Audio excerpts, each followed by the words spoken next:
இந்தியாவுக்குச் செல்ல வேண்டும் என்ற ஆசை மனதில் ஒரு மூலையில் இருந்தாலும் பாபருக்கு சாமர்கண்ட் நகரை கைப்பற்ற வேண்டும் என்கிற ஆசை அகலவில்லை.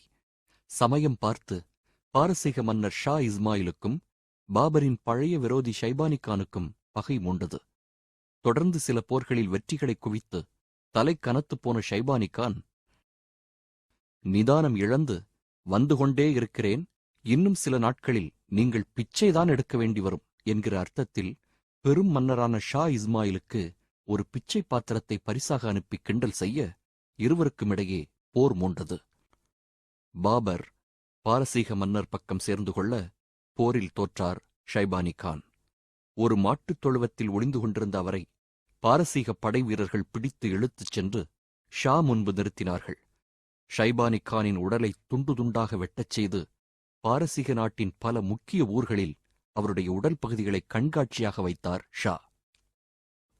மிச்சமிருந்த மண்டையோட்டின் உட்பகுதியை தங்கத்தால் இழைத்து மதுக்கிண்ணமாக பயன்படுத்திய பிறகுதான் மன்னரின் கோபம் தணிந்தது.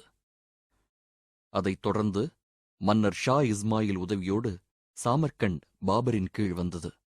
ஆனால் அந்த நகரம் மட்டும் அவருக்கு ராசியே இல்லாமல் போனது.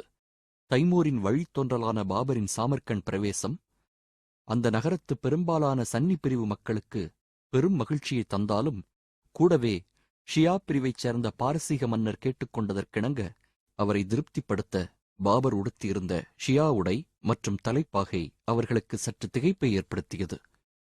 ஒரு ஷியா மன்னராக தோற்றமளித்த பாபரை மக்கள் ஏற்றுக்கொள்ளவில்லை.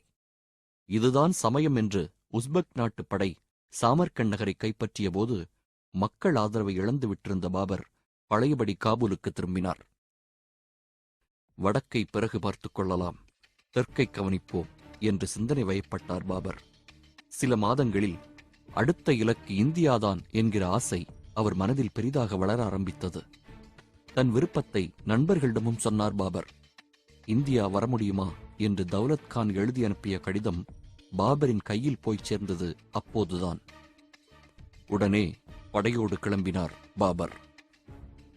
உதவிக்கு வந்தோம் போனோம் என்றில்லாமல் பாபர் இந்தியாவை நிரந்தரமாக கைப்பற்றி தங்கப் போகிறார் என்று அரசல் புரசலாக கேள்விப்பட்ட தௌலத் கான் பாபருக்கு எதிராக படை திரட்டிக் கொண்டு மல்லுக்கு நின்றார்.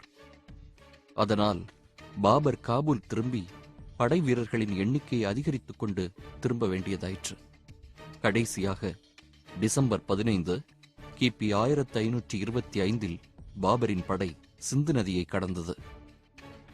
எதிர்த்தரப்பில் தௌலத் கான் மற்றும் சில முஸ்லிம் சிற்றரசர்கள் 40,000 பேர் அடங்கிய படையுடன் பாபரை வழிமறித்து மோதினார்கள். பாபர் தலைமையில் முக்கிய அங்கம் வகித்த குதிரைப்படையினரின் எண்ணிக்கை சுமார் 10,000 தான். இருப்பினும் இதற்குள் ஏகமாக போர் அனுபவம் பெற்றுவிட்ட பாபரின் வேகத்தை எதிரிகளால் தாக்குப்பிடிக்க முடியவில்லை. மற்ற சிற்றரசர்கள் தப்பி ஓட முல்வட் என்ற ஊரில் கோட்டைக்குள் ஒளிந்து கொண்டார் தௌலத் கான். முல்வட் கோட்டை கதவுகள் உடைக்கப்பட்டன. பாபரின் படை வீரர்கள் சூறையாடும் ஆர்வத்துடனும் ஆவேசத்துடனும் வாட்களை உருவிக்கொண்டு உள்ளே பாய்ந்தார்கள். திகைத்துப் போன பாபர் ஒரு குதிரையில் ஏறி தன் படை வீரர்களை மின்னல் வேகத்தில் கடந்து முன்னணிக்குச் சென்று வழிமறித்தார். அதற்குள் ஒரு தளபதியின் தலைமையில் சில வீரர்கள் வீடு ஒன்றில் ஆர்ப்பாட்டமாக நுழைய முனைந்தது பாபர் கண்ணில் பட, பாபர் கையில் இருந்த வில்லிலிருந்து சீறி பாய்ந்து சென்ற அம்பு அவருடைய தளபதியை வீழ்த்தியது. படை வீரர்கள் திகைத்து நின்றார்கள். பெண்கள் பக்கம் யாரும் நெருங்கக்கூடாது, வீடுகளில் உள்ள மண்பாண்டங்களை கூட யாரும் தொடக்கூடாது என்று கர்ஜித்தார் பாபர். பாபர் மட்டும் தடுத்திராவிட்டால் தௌலத் கான் குடும்பத்தை பாபர் வீரர்கள் ஒரு வழி பண்ணியிருப்பார்கள். முல்வட் கோட்டை விழுந்ததும் தௌலத் கானை கைது செய்து பாபர் முன் நிறுத்தினார்கள். என் எதிரிக்கு எதிரியான நீங்கள் என் நண்பர்தான். டெல்லியில் அமர்ந்து ஆர்ப்பாட்டம் செய்து கொண்டிருக்கும் இப்ராஹிம் லோடியின் கொடுமைகளை தாங்க முடியாமல் தானே எனக்கு அழைப்பு விடுத்தீர்கள். பிறகு ஏன் மனம் மாறி என்னை திடீரென நீங்கள் எதிர்க்க வேண்டும் என்று எனக்கு புரியவில்லை. உங்களால் டெல்லியை கைப்பற்ற முடியாது, அது என்னால் தான் முடியும். இப்ராஹிம் லோடியிடம் சிக்கி சித்திரவதைப்பட வேண்டுமா? என்னிடம் நட்பாக இருந்து கௌரவமாக வாழ வேண்டுமா? சற்று சிந்தித்துப் பாருங்கள் என்று உணர்ச்சிமயமாக பாபர் பேச தௌலத் கான் தலைகுனிந்தார். அதையடுத்து நேரம் கடத்திக் கொண்டிருக்கவில்லை பாபர். உடனடியாக டெல்லியை நோக்கி கிளம்பிய அவருடைய படை டெல்லி மாநகருக்கு அருகே சுமார் 50 மைல் தொலைவில் உள்ள பானிப்பட் என்ற கிராமத்தை அடைந்து போர் முரசு கொட்டியது. வழியெங்கும் தன் தளபதியை தானே அம்பெய்து கொன்றது குறித்து பாபர் புலம்பிக் கொண்டிருந்தது வேறு விஷயம்.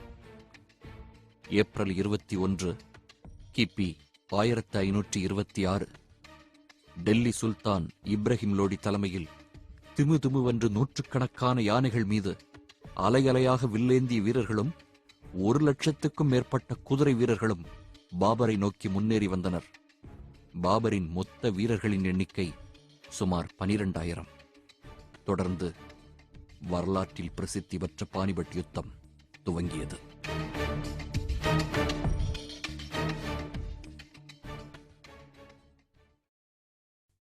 எட்டாவது மனைவி.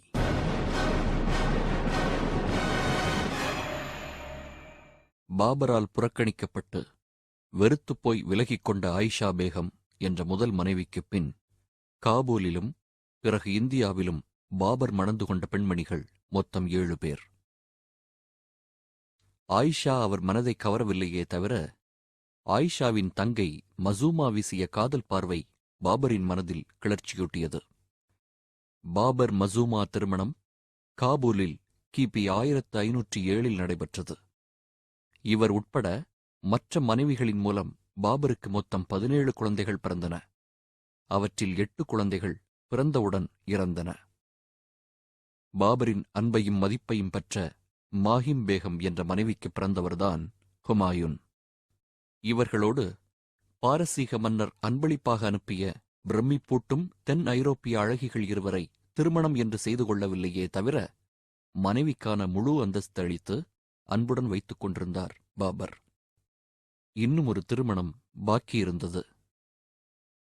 பாபருக்கு 8வது மனைவியாக ஒருவர் வந்து சேர்ந்தார். மன்னிக்கவும், ஒன்று வந்து சேர்ந்தது.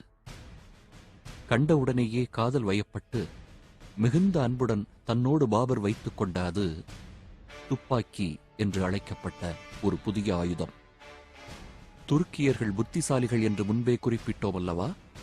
அதற்கேற்ப மற்ற பல நாடுகளில் வில் அம்புகளையும் ஈட்டிகளையும் யுத்தத்தில் பயன்படுத்திக் கொண்டிருந்த போது துருக்கியர்கள் துப்பாக்கிகளையும் பீரங்கிகளையும் போரில் பரவலாக பயன்படுத்தி களேபரம் பண்ணிக் கொண்டிருந்தார்கள். துருக்கிய நாட்டைச் சேர்ந்த உஸ்தாத் அலி என்பவர் துப்பாக்கி மற்றும் வெடிமருந்து விஷயத்தில் பெரிய வஸ்தாது. காபூல் அரியணையில் தான் அமர்ந்த சில ஆண்டுகளில் இந்த துருக்கிய கில்லாடி பற்றி கேள்விப்பட்ட பாபர் அவருக்கு சொல்லி அனுப்பி வரவழைத்து உபச்சாரங்கள் செய்து தன்னுடன் வைத்துக் கொண்டார். உஸ்தாத் அலியின் உதவியோடு பாபரின் தலைமையில் முதல் முறையாக துப்பாக்கி மற்றும் பீரங்கி படை உருவானது. தென்னிந்தியாவுடன் கடல் வழி தொடர்பு கொள்ளாத நாடுகளே அநேகமாக அப்போது கிடையாது. ஆகவே துருக்கிய மற்றும் போர்ச்சுகீசிய வணிகர்கள் மூலம் தென்னிந்தியாவுக்கு துப்பாக்கி ஏற்கனவே பரிச்சயமான விஷயம். வட இந்தியர்கள் துப்பாக்கியை பார்த்ததில்லை. அங்கே அரசர்கள் வாட்களையே நம்பியிருந்தார்கள்.